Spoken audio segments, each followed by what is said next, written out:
வாக்குத்தத்தம் செய்தவர் நம்பத்தக்கவர். உன் ஏக்கமெல்லாம் எப்படியும் நிறைவேற்றுவார்.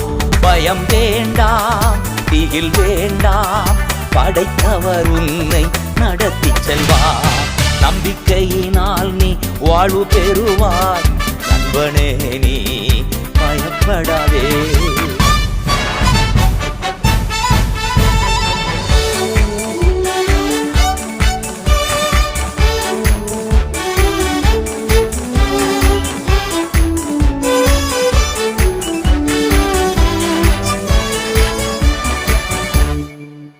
கட்டாந்தரையில் நடப்பது போல் கடலை கடந்தன நம்பிக்கையினால்.